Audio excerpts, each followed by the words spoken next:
ஐயனார் துணை சரியில்லை. அடுத்து வர எபிசோட்ல நம்ம சோழன் இருந்துட்டு நிலா கோலம் போட்டுட்டு இருக்காங்க. அதை பார்த்தோன்னே எவ்வளோ நல்லா இருக்கு, இவ்வளோ அழகான கோலத்தை நான் பார்த்ததே இல்லை அப்படின்ற மாதிரி சொல்லிட்டு இருக்காங்க. அதுக்கு அடுத்ததான் நம்ம நடேசன் இதை பார்த்தோன்னே காரி கீழேயே துப்புறாரு. நிலாவை கூப்பிட்டு நடேசன் இருந்துட்டு எதுக்காக பல்லவனை அடிச்ச அடியில் அவன் வேற எங்கேயாவது போயிருந்தா என்ன பண்ணுறது, அப்படி போக விட மாட்டேங்கன்னு எனக்கு நல்லாவே தெரியும்.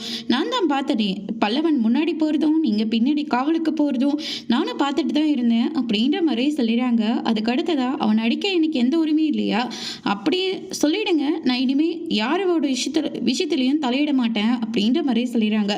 அப்படியெல்லாம் நான் சொல்லலை, அப்புறம் என்ன அப்படின்னு சொல்லிட்டு நிலம் வந்து சொல்லிடுறாங்க. அதுக்கு அடுத்ததா பாண்டி இருந்துட்டு நம்ம பல்லவனுக்காக ஒரு ஷர்ட் வந்து கொடுத்துட்டு இருக்காங்க.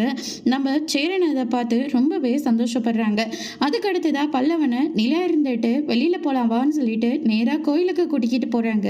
அங்க பல்லவன் கிட்ட உனக்கு இல்லாதவங்களை தேடுறையே தவிர இருக்கிறவங்கள நீ பார்த்து சந்தோஷப்பட மாட்டேன்ற, எங்க வீடு ஏன் இப்படி இருக்கு, என் அண்ணனுங்க ஏன் இப்படி இருக்காங்க, என் அப்பா ஏன் இப்படி இருக்காங்க, எங்க அம்மா ஏன் விட்டுட்டு போனாங்க, இப்படி இல்லாத விஷயத்துக்காக தான் நீ கவலைப்பட்டுட்டு உட்கார்ந்துட்டு இருக்க, இருக்கிற விஷயத்த பார்த்து சந்தோஷப்பட்ட நாளே இல்லை நீ அப்படின்னு சொல்லிட்டு நம்ம நிலா வந்து சொல்லிடுறாங்க. நான் பார்த்தியா, முன்ன எங்க அப்பா எங்க அம்மா தான் எனக்கு எல்லாமே இருந்தேன், ஆனால் இப்போ நீங்கள் எல்லாரும் என் மேலே எவ்வளோ அன்பாக இருக்கீங்க, இதை பார்த்து நான் சந்தோஷமாக இல்லை, அந்த மாதிரி இருக்கிறத வச்சு நம்ம சந்தோஷப்பட்டுக்கணும் அப்படின்ற மாதிரி சொல்லிடுறாங்க. அதோட பிரேம முடிச்சிருக்காங்க.